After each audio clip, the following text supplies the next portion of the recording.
Listo, bueno, pues comenzamos. Estamos en Romanos capítulo 11.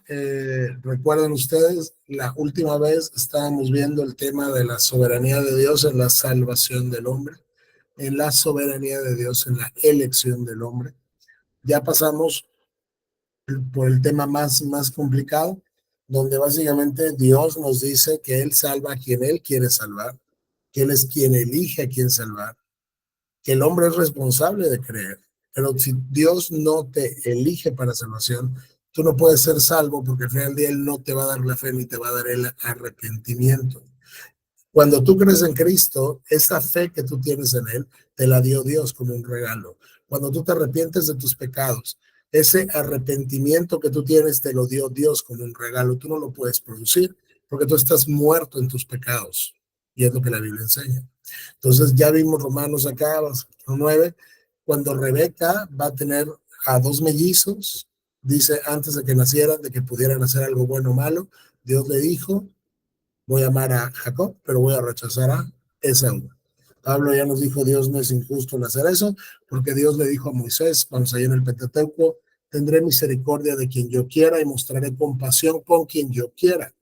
Entonces, las salvaciones de Jehová, las salvaciones de Yahvé, las salvaciones del Señor. Por lo tanto, versículo 16 aquí, es Dios quien decide tener misericordia, no depende de tu deseo ni de tu esfuerzo.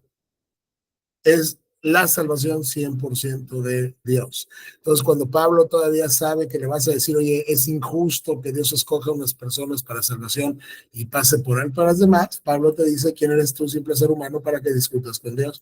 Y luego te pone el ejemplo de un alfarero que del mismo barro puede preparar una vasija para gloria y una vasija para ser tirada a la basura. Dios tiene el derecho de mostrar su enojo y su poder con los vasos que él ha preparado para destrucción, así como las riquezas de su misericordia sobre aquellos a quienes Dios les tiene misericordia, los que Dios preparó de antemano para gloria. Esto ya lo vimos, estaba un recordatorio, ¿no? Vimos que justo por la incredulidad de Israel, que fue el pueblo que recibió el pacto, Dios le dio la salvación también a los gentiles, ¿no? Ya vimos también que hay un grupo de personas que Dios de antemano, desde antes de que comenzara el tiempo, Dios conoció, Dios predestinó para salvación, Dios llamó, Dios justificó, Dios santificó y Dios glorificó. Ese grupo de gente no se aumenta ni se disminuye, ¿ok? Pero Pablo sabe que el pueblo étnico judío rechazó a su Mesías, fueron quienes lo crucificaron. Entonces Pablo sabe que, oye, si Dios le hizo muchas promesas al pueblo de Israel y no se van a cumplir porque rechazaron a Cristo, entonces Dios no cumple su palabra. O sea, Dios no cumple su palabra y ya nos dijo que no. ¿Ok? Ya nos dijo que no. Al final, cada palabra que sale de la boca de Dios tiene que cumplirse. ¿De acuerdo? Y es aquí donde vamos a entrar al capítulo 11. Este fue como un breve resumen, muy rápido, para que entremos en contexto, porque ya teníamos como 4 o 3 semanas que no teníamos estudio por estos temas personales, bueno, pues que estaban pasando. Entonces comenzamos en el capítulo 11, versículo 1. Entonces pregunto, este es Pablo, ¿acaso Dios ha rechazado a su propio pueblo, la nación de Israel? Es una pregunta. Y Pablo la contesta de inmediato y dice, por supuesto que no. Yo mismo soy israelita, descendiente del patriarca y miembro de la tribu de Benjamín. Yo vengo de Abraham, yo soy miembro de la tribu de Benjamín, o sea, yo soy étnicamente un israelita. Y no, Dios no ha rechazado a su propio pueblo, al cual eligió desde el principio.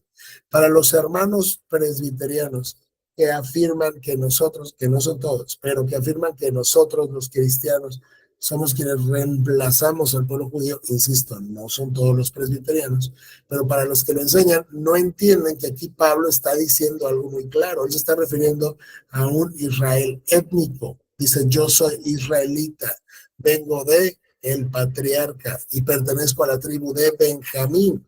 O sea, él está enfatizando sus raíces como judío. Y dice, no, Dios no ha rechazado a su pueblo porque él lo eligió desde el principio.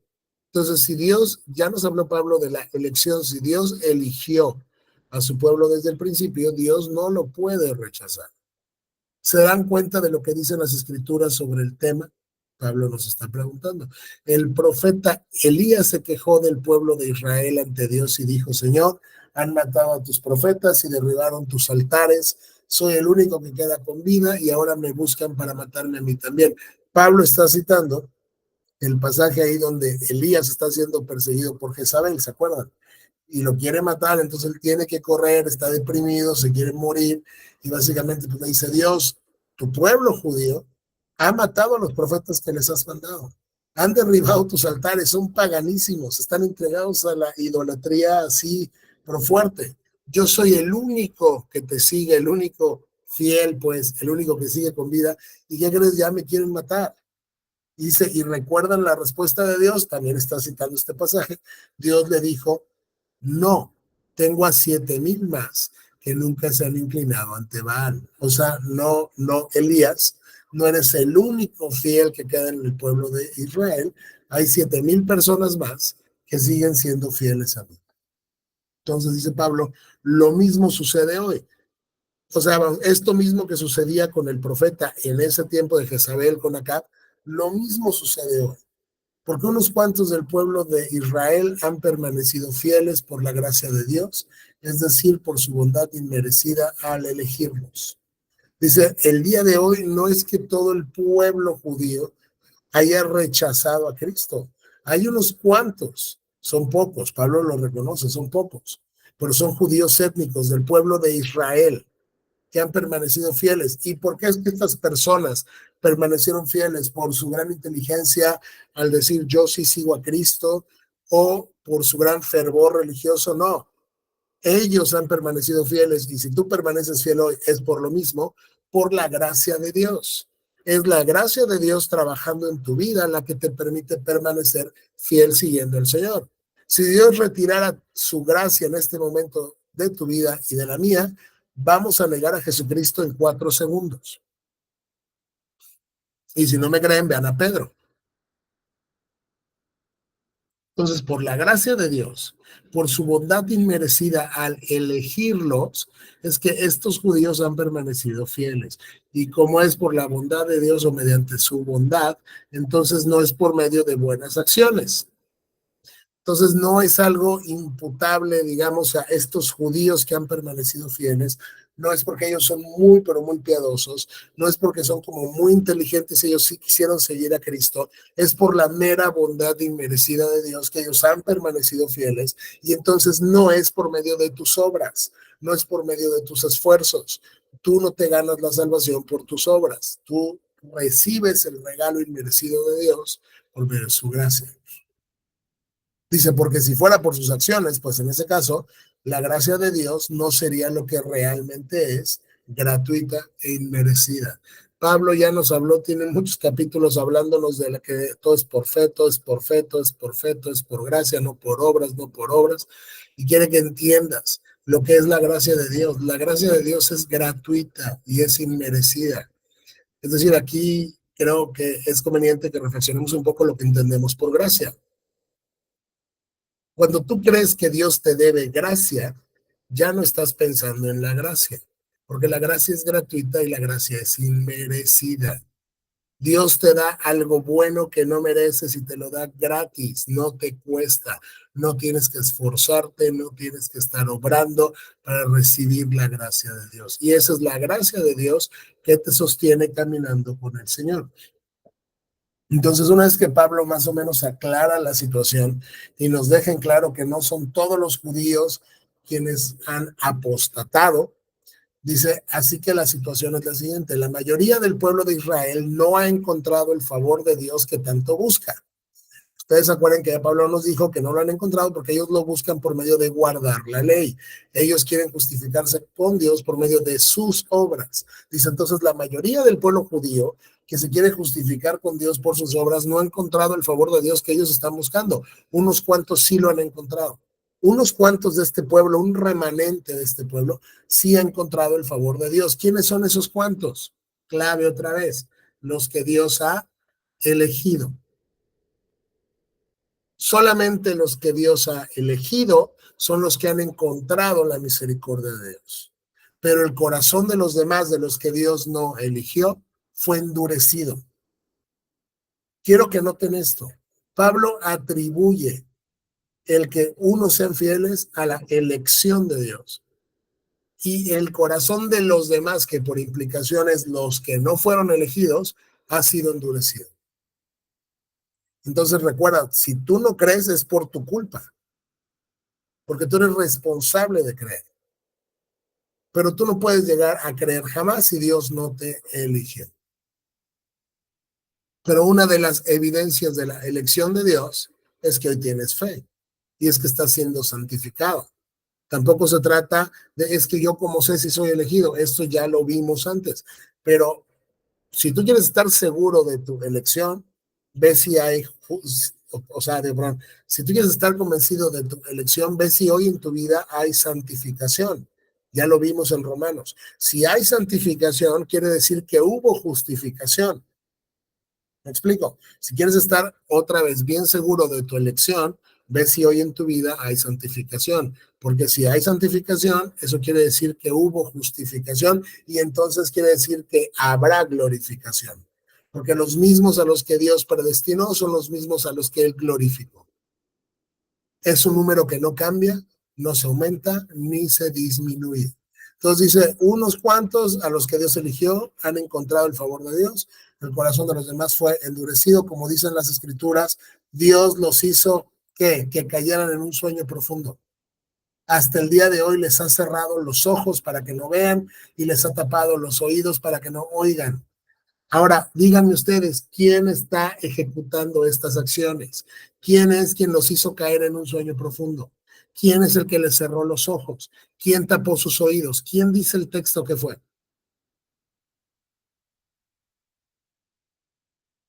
Dios. Es pregunta. Dios. Es Dios. Es Dios. O sea, el texto Dios. es muy claro. Claro, es Dios. Dios, a través de toda la escritura, Dios exalta su control y poder soberano. ¿Qué versículo es? ¿Mande? ¿Qué versículo es? Que ya me perdí. Ah, mira, es que, fíjate, vamos aquí en la pantalla, estoy proyectándolo, estamos ahorita en el 11.8. ¿Ok? Vamos en Romanos 11.8. Aquí en la pantalla tú puedes irlo viendo, ¿vale? Sí. Perfecto. Entonces, como dicen en la escritura, Dios les hizo caer en un sueño profundo. Hasta el día de hoy les ha cerrado los ojos para que no vean y les ha tapado los oídos para que no oigan. Dios es soberano y nunca, nunca, nunca tiene pena como de declararlo, ni de demostrarlo, ni de proclamarlo. ¿Hasta aquí tienen alguna duda? No. No. Perfecto. Muy bien. Ok. A ver, hijas, ¿tienen alguna duda ustedes que están por ahí? Nosotras fuimos las que hablamos. Ah, ok. Ok, vamos. ¿Y su mamá tiene dudas?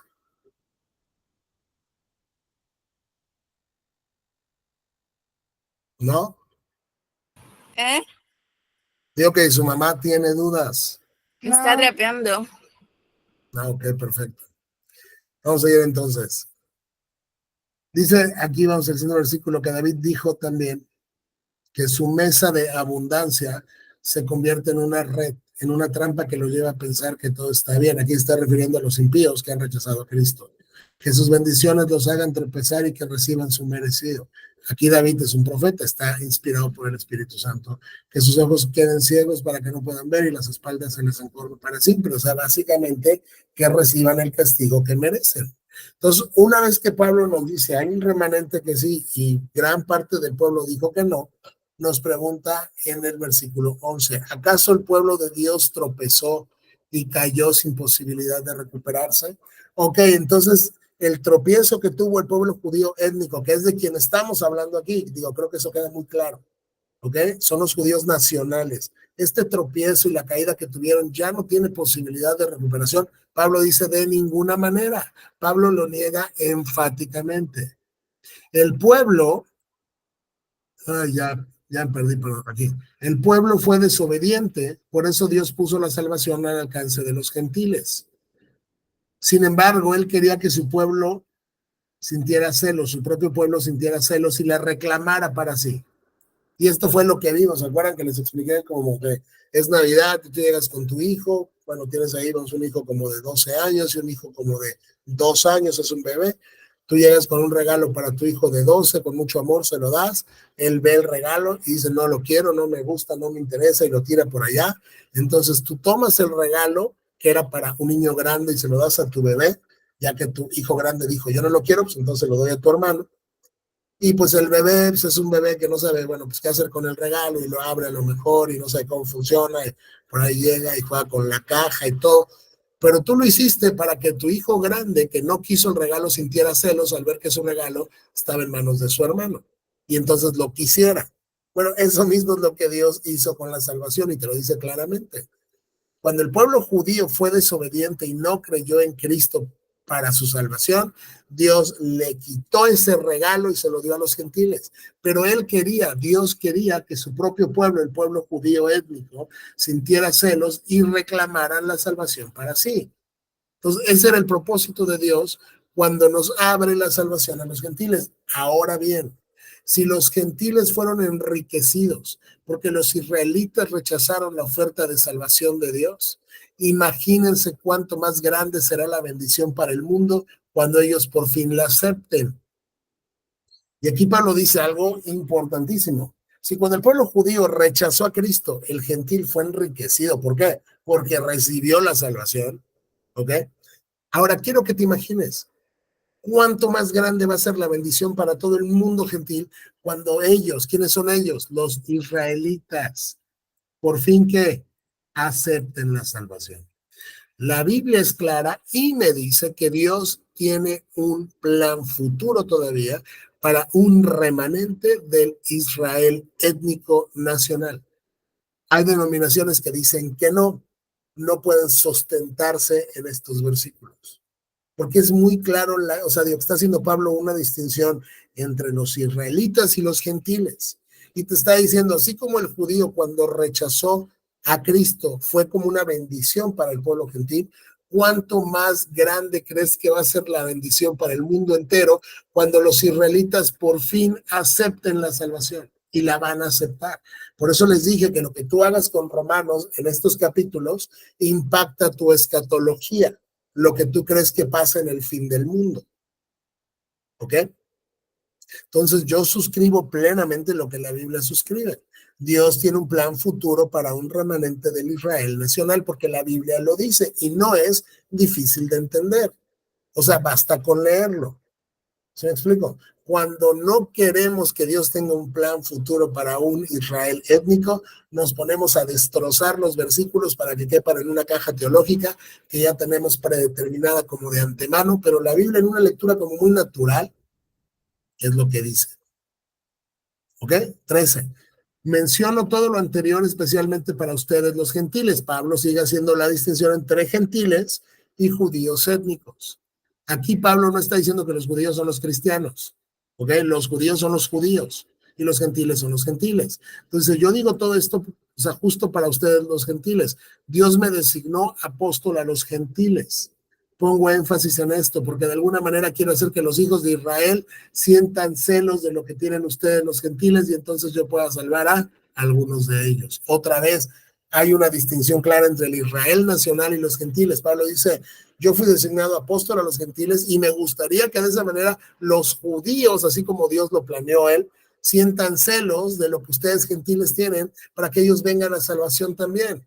¿Ok? Yo pueda salvar por lo menos a algunos de mis hermanos judíos. Pues si el rechazo de ellos, de los judíos, hizo que Dios ofreciera la salvación al resto del mundo, que es lo que acabamos de ver, si el hecho de que los judíos rechazaran la salvación de Dios hizo que el resto del mundo la recibiera, entonces nada más imagínate lo que va a pasar cuando ellos la acepten. Pues si el rechazo de ellos hizo que Dios ofreciera la salvación al resto del mundo, la aceptación de ellos será algo aún más maravilloso. Será vida para los que estaban muertos.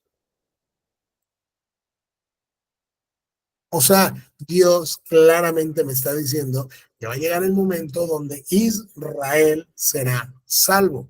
Y se está refiriendo al pueblo Israel nacional, que hoy es un pueblo apóstata y es un pueblo idólatra porque no tienen al verdadero Dios. porque ellos han rechazado a Jesucristo. Y si no tienes al Hijo, no tienes al Padre. Pero va a llegar el momento, y Dios así lo ha planeado, donde la aceptación de los judíos por Cristo va a ser algo tan maravilloso que va a ser una bendición tremenda en el mundo. Y dado que el patriarca, vamos, Abraham y los otros patriarcas fueron santos, sus descendientes también serán santos. Aquí se está refiriendo a los descendientes de los patriarcas en sentido natural, está hablando de los judíos, dado que el patriarca principal que los fundó y los demás, Isaac y Jacob, etcétera, fueron santos, fueron hombres piadosos, sus descendientes también serán santos. Del mismo modo que toda esta masa de pan es santa, porque la porción que se da como ofrenda es santa. Pues si las raíces del árbol son santas, las ramas también lo serán.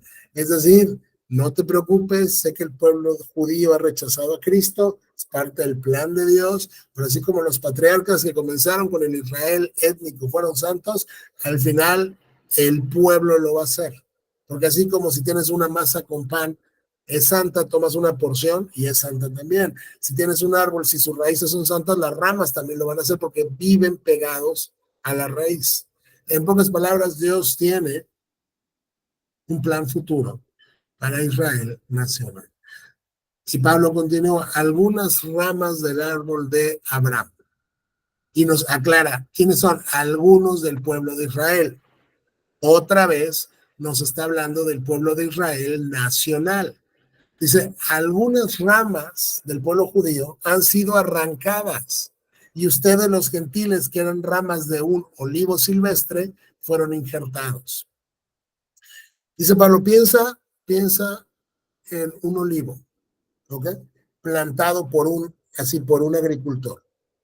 Él cortó unas ramas de su olivo especial y metió unas ramas de un olivo silvestre por ahí que creció solito.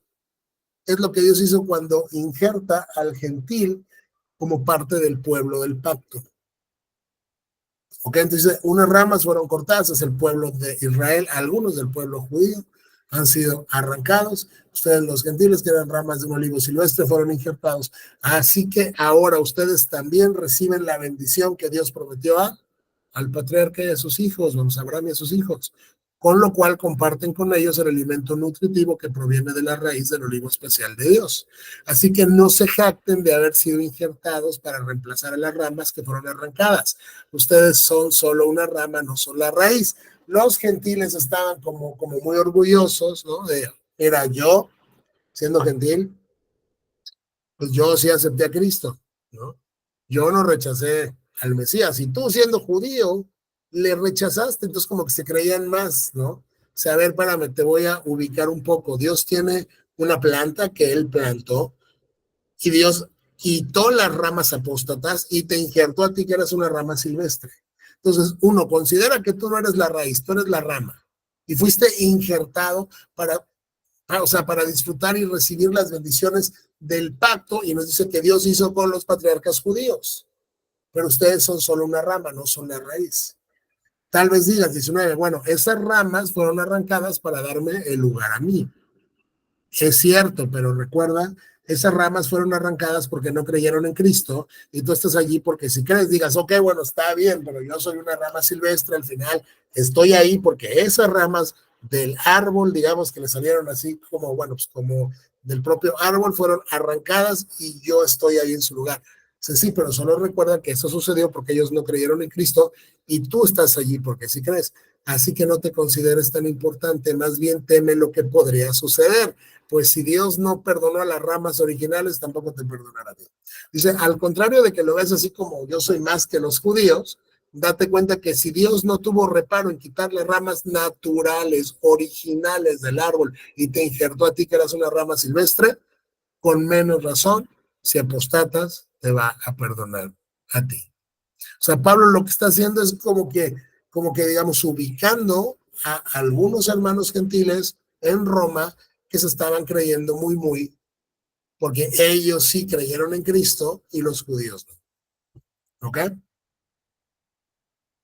22. Fíjate en que Dios es bondadoso, o sea, fíjate en que Dios es bondadoso, pero también es severo. Dios es bondadoso y es severo al mismo tiempo, porque sus atributos están totalmente armonizados. No hay uno más grande que el otro, uno que conquiste, digamos, al otro. Dios es impasible, entonces Dios es perfecto en sus atributos. Entonces fíjate lo bondadoso, pero también severo que es Dios. Es severo con los que desobedecen, pero será bondadoso contigo si sigues confiando en su bondad. En cambio, si dejas de confiar, tú también serás arrancado por completo. Y si el pueblo de Israel abandona su incredulidad, volverá a ser injertado, pues Dios tiene poder para volverlo a injertar en el árbol. Dice, a ver, mira, fíjate esto. Dios es al mismo tiempo severo y bondadoso. ¿Con quién es severo? Con los que desobedecen. Con los que desobedecen y rechazan a Cristo, Dios fue severo y los cortó del árbol. Ahora, Él va a ser bondadoso contigo si tú sigues confiando en Él, o sea, sigues confiando en su bondad, si sigues teniendo fe, si sigues perseverando en la fe. En cambio, si dejas de confiar, esto quiere decir si apostatas del camino de Cristo, si te apartas del camino de Cristo, tú también vas a ser arrancado por completo. Ya nos dijo hace 2 versículos por qué, porque si Él no perdonó a las ramas originales, tampoco te perdonará a ti. Si tú apostatas y Dios no tuvo problema en quitar a los judíos, tampoco va a tener problema en quitarte a ti. Entonces, la vida del cristiano es una vida de fe. Si Dios te eligió para salvación, como te dije, para que estés convencido de tu elección, tienes que ver si hay santificación. Si hay santificación es porque hubo justificación, y si hubo justificación es porque va a haber glorificación. Entonces Dios te va a hacer perseverar en la fe y vas a morir en fe. Pero si tú te apartas terminalmente del cristianismo y te mueres lejos de Cristo, estás demostrando que nunca perteneciste en realidad a Él. Entonces serás cortado del árbol donde externamente estás puesto. Dice, y si Dios tiene poder para cortarte, entonces Él también tiene poder. Si el pueblo de Israel deja su incredulidad, tiene poder para volverlo a injertar en el árbol. Así como Dios te puede quitar a ti si tú apostatas, si el pueblo judío deja su incredulidad, Dios le puede volver a poner en el árbol. Tú por naturaleza eras una rama cortada de un olivo silvestre. Dice, entiéndelo otra vez, tú no pertenecías al árbol. De ahí entendemos claramente que parte de los pactos de Dios eran con el pueblo de Israel étnico, nacional. Tú eras un gentil, tú no pertenecías al pueblo de Israel étnico, nacional, eras una rama cortada de un olivo silvestre. Por lo tanto, si Dios estuvo dispuesto a ir en contra de la naturaleza al injertarte en un árbol cultivado, porque los agricultores saben y sabían que no tomas una rama silvestre y la pones en un árbol cultivado. Entonces tú por naturaleza, tú no pertenecías al pacto. Si Dios si Dios no tuvo problema en ir en contra del hecho de que tú eras una rama silvestre para que te injertara en un árbol cultivado, Él estará mucho más dispuesto a injertar las ramas originales en el árbol al que pertenecen. Entonces, quiero que lo dimensiones así, gentil. Si Dios no tuvo problema en tú siendo una rama silvestre ponerte en un árbol cultivado, menos problema va a tener si el pueblo de Israel deja su incredulidad en tomar a las ramas originales del árbol y volverlas a poner en el árbol al que pertenecen. Es decir, la única manera de no ver que Dios tiene un plan futuro para el Israel nacional es de verdad estar ciego o de verdad llegar a la Biblia ya con muchas presuposiciones de teología y decir, tiene que decir lo que mi sistema teológico tiene que decir. Porque creo que es muy claro lo que Pablo está diciendo. Gentil, eras un árbol silvestre. El árbol del pacto era con Israel étnico nacional. Y Dios cortó de ahí a las ramas apóstatas y te metió a ti. Y si no tuvo problema Dios en ir contra la naturaleza y tomar a las ramas gentiles que no eran del árbol y ponerlas en el árbol, ¿cuánto más va a estar dispuesto Dios a volver a poner en el árbol las ramas originales cuando ellas dejen su incredulidad? ¿Hasta aquí tienen alguna pregunta, comentario, inquietud, duda?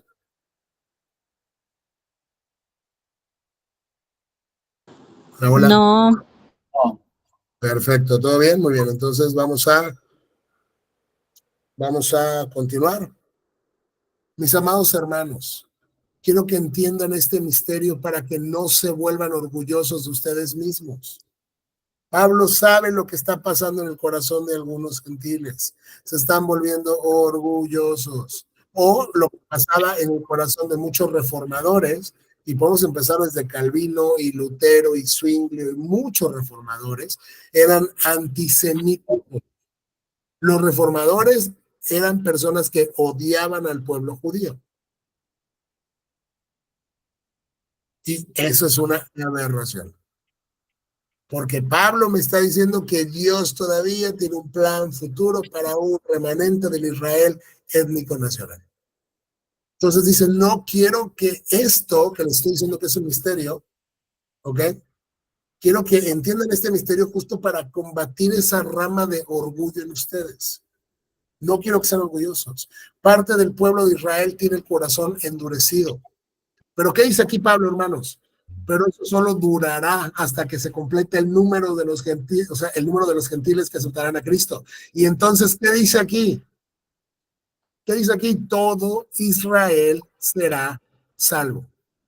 De verdad, no hay manera de leer esto y concluir que el cristiano reemplazó a Israel. No hay forma. Dice, a ver, te voy a explicar algo porque no quiero que estés orgulloso. Parte del pueblo de Israel, cierto, hoy tiene el corazón endurecido, pero ¿qué crees? Ese endurecimiento solo va a durar ¿hasta qué? Hasta que se complete el número de gentiles que aceptarán a Cristo. Esto nos dice varias cosas. Hay un número, como ya lo habíamos visto, que no se aumenta y no se disminuye, que ya ha sido determinado desde la eternidad por Dios, de los que van a ser salvos. Y hay un número de gentiles específico que va a ser salvo. Y hasta que ese número no se complete, todo Israel seguirá estando en incredulidad. Pero una vez que se complete el número de gentiles que aceptarán a Cristo, y entonces todo Israel será salvo. Porque recuerden la lógica, el pueblo judío rechaza a Cristo, muy bien, Dios entonces le da esa salvación a los gentiles para que ellos se pongan celosos y reclamen esa salvación para sí. Y cuando el número de los gentiles sea totalmente terminado, porque tiene un número final, cuando Dios dice, este es el número final, no va a haber un gentil salvo más. Cuando ese número se cumpla, entonces, ahora sí, Israel dejará su incredulidad y vendrá a salvación. Como dicen las Escrituras, el que rescata vendrá de Jerusalén y apartará a Israel de la maldad. Y mi pacto con ellos es que quitaré sus pecados. Y aquí está citando al Antiguo Testamento, donde Dios promete que vendrá a quitar la maldad del pueblo de Israel y va a quitar sus pecados.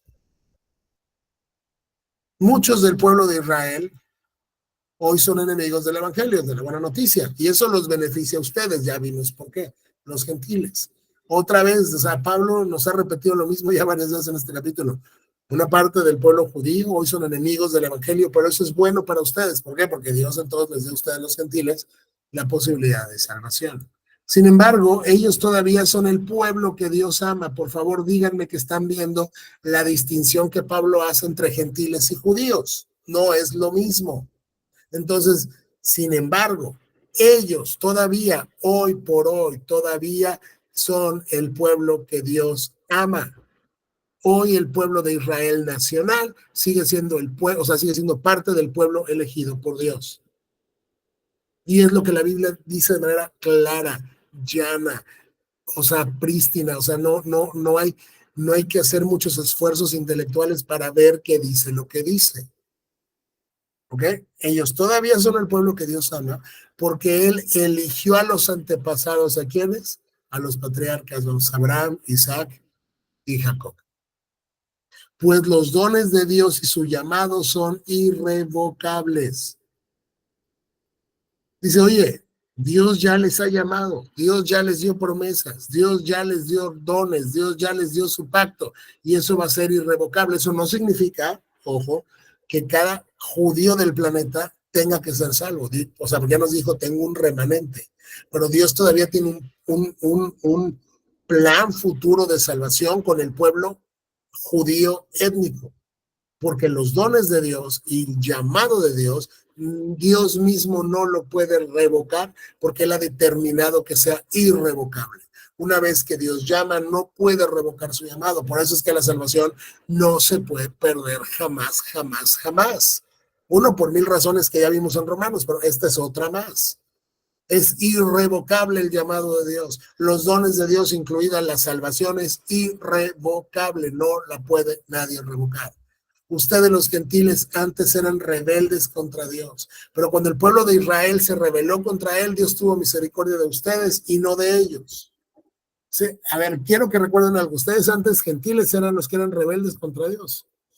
Y el pueblo judío era el pueblo del pacto. Pero luego cuando el pueblo del pacto, el pueblo judío se rebela contra Dios, Dios tiene misericordia de ustedes los gentiles y no de los judíos aparentemente. Entonces, ¿qué pasa? Que los papeles se voltean, que son ellos hoy los rebeldes y a ustedes Dios les mostró su misericordia. ¿Para qué? Para que ellos también participen de la misericordia de Dios. O sea, Dios volteó nada más todos los papeles. Antes tú eras el rebelde. Dame un segundito, Julio, vamos. Antes tú eras el rebelde, ¿ok? Y el pueblo judío era el pueblo del pacto. Dios tuvo esa misericordia contigo para que hoy el rebelde sean ellos. Tú eres parte de su pueblo del pacto para que Dios después tenga misericordia de ellos. Por eso tienen que participar de la misericordia de Dios. Dime, Julio. Esto que estamos viendo, por ejemplo, es lo que dicen los dispensacionalistas. Mira, también digo, es parte de, sí, no, o sea, es parte de. Yo sé que tú has escuchado por aquí y por allá ese término como si fuera algo peyorativo, ¿no? Pero no lo es. O sea, como en los espectros teológicos, los dispensacionalistas dicen muchas cosas, ¿no? Que están mal, ¿sí me explico? Pero tienen puntos que están correctos. Entonces, por ejemplo, vamos, este punto de acá de que Dios tiene un plan futuro con Israel, viene, o sea, no proviene de los pues bueno, de los dispen, sino es parte de lo que muchas personas han entendido en la Biblia, lo cual también es escrito por dispensacionalistas. Pero, por ejemplo, R.C. Sproul, él al final de su vida, ¿no? Dijo, ok, ya me convencí que Dios tiene un plan todavía futuro con Israel, porque los presbiterianos, como son amilenialistas, y tienen que interpretar la Biblia diferente para que quepa como que en su sistema teológico. Muchos presbiterianos, que no todos, dicen que Israel ya quedó desechado por Dios. Y entonces el cristiano somos el verdadero Israel. Entonces cada vez que diga Israel en la Biblia se está refiriendo al cristiano y no al pueblo judío étnico. Por eso es que Dios ya no necesita un plan futuro con el Israel étnico, porque entonces por eso ya no necesita un reino milenial en la tierra. ¿Me explico? Y si tú consideras que Dios todavía tiene un plan futuro con el Israel étnico, vas a entender cuando llegues a los profetas que hay muchas profecías que todavía se tienen que cumplir en el futuro en un Israel nacional. Por eso necesitamos un reinado milenial. Por eso es que te decía que lo que tú hagas con estos capítulos es lo que determina cuál va a ser tu postura escatológica. O sea, qué pasa en los últimos tiempos. Pero sí, esta parte de que Dios tiene un plan futuro para Israel es parte del argumento dispensacional, aunque no es todo lo que ellos enseñan. Y también sí me parece pues una caricaturización que de repente quieran decir que como los dispensacionales, bueno, pues dicen cosas que están mal, entonces todo lo que digan está mal. ¿Sí me explico? Sí. Entonces, bueno, básicamente dice, Dios nos va a salvar también a ellos, pues Dios encarceló a todos en la desobediencia para poder tener misericordia de todos. Qué grande es la riqueza, la sabiduría y el conocimiento de Dios. Es realmente imposible para nosotros entender sus decisiones y caminos. Y Pablo termina, o sea, en un acto de adoración, de doxología, diciendo, oye, la riqueza, la sabiduría y el conocimiento de Dios es impresionante. Nunca se me hubiera ocurrido esto. Pero es que para nosotros es imposible entender los caminos y las decisiones de Dios. ¿Por qué? Porque Dios es mucho más grande que nuestra capacidad para entenderlo. Dios es mucho más grande que nuestra capacidad para comprenderlo. Por eso es Dios. Dice, pero, o sea, a ver, Juan 34. Pues, ¿quién puede conocer los pensamientos del Señor? ¿Quién sabe lo suficiente para aconsejarlo? ¿Y quién le ha entregado tanto para que él tenga que devolvérselos? Al final, nadie conoce la mente de Dios, nadie puede aconsejar a Dios, Dios no le debe nada a nadie. Él es total y absolutamente diferente a nosotros, pues todas las cosas provienen de Él y existen por su poder y son para su gloria. Vamos a analizar esto. Todas las cosas provienen de Dios. Absolutamente todo lo que pasa en este universo proviene de Dios. Y las cosas existen por el poder de Dios. Todas las cosas. Y todas las cosas son para la gloria de Dios. Entonces, incluso la salvación de tu alma fue para su propia gloria. Fue por amor, desde luego, pero es para su gloria. A Él sea toda la gloria por siempre. Amén. Y aquí Pablo, por fin hemos terminado la primera parte de Romanos. Después del capítulo 11, llevamos 11 capítulos en una teología sistemática paulina, donde Pablo ha estado desarrollando tema teológico tras tema teológico que comienza con la maldad humana, todos estamos reprobados, todos somos perversos, que la justificación es por fe, luego viene la santificación, porque va a venir la glorificación, porque tenemos paz con Dios, luego nos va a hablar de la elección, no, bueno, que ya vimos el tema vamos a ver la elección, que Dios soberanamente escoge a quién salvar. O sea, Pablo lleva 11 capítulos mostrándonos lo que Dios hizo por nosotros. Y como pasa en muchas de sus cartas, después viene una sección que es lo que tú vas a hacer. Por ejemplo, cuando llegas, digamos, a la carta, ¿cuál te gusta? Efesios. Tiene 6 capítulos, creo que son 6 capítulos. Los primeros 3 capítulos vas a ver que Pablo te va a estar hablando de lo que Dios hizo por ti en la persona de Cristo. Es todo lo que Dios hizo por ti, todo lo que hizo por ti. Y cuando llegas al capítulo 4 dice, por lo tanto, en virtud de todo lo que te acabo de decir, vive de la siguiente manera. Es decir, la doctrina informa tu conducta. La teología tiene el propósito no de llenar tu cabeza como de conocimientos porque sí, sino la teología y la doctrina tienen el propósito de llevarte a una vida de obediencia y de adoración. Y aquí llegamos ya al quiebre en el capítulo 12 que vamos a ver ya la próxima semana, pero solamente como para ir viendo un poco, cuando Pablo dice, por lo tanto, amados hermanos, por lo tanto es por todo lo que les llevo diciendo en los 11 capítulos anteriores, en virtud de lo que Dios hizo por ustedes en Cristo, a la luz de lo que Dios hizo por ustedes, ¿qué tienen que hacer? Y va a empezar Pablo, les ruego que entreguen su cuerpo a Dios por todo lo que le ha hecho a favor de ustedes. Es un sacrificio vivo y santo y etcétera, y vamos a empezar y ya nos va a hablar de la conducta y de cómo tenemos que vivir con la autoridad y muchas cosas. Es decir, el fundamento para tu obediencia es lo que Dios hizo por ti. Por eso es que les decía, Paul Washer tiene una frase que yo desde que la escuché me enamoré de esa frase, se la robé, pero que no se la robé, sino se la pedí prestada, pues. Y el punto es, cuando tengas problemas para obedecer a Cristo, cuando encuentres difícil tener una motivación para hacer lo que la Biblia te manda hacer, cuando estés tentado a pecar, cuando no sepas por qué debo vivir diferente, recuerda esto, nada más que todo esto que te dije lo puedes llegar a resumir en esta frase, Él derramó su sangre por mi alma. Suficiente. Él derramó su sangre por mi alma, es todo lo que necesito saber. Entonces, es lo que va a pasar aquí en la próxima semana, cuando Pablo nos diga, en virtud de todo lo que Dios ya hizo por ti en la persona de su Hijo, tienes que vivir de esta manera. Entonces, no sé si hasta aquí alguien tiene alguna duda, pregunta, comentario. No, todo bien. Todo bien. Todo Okay, bien, pues, bueno, Todo perfecto. bien. Muy bien, entonces, pues vamos a terminar acá. Vamos a terminar acá. Voy a terminar con la grabación primero. Un momento, por favor.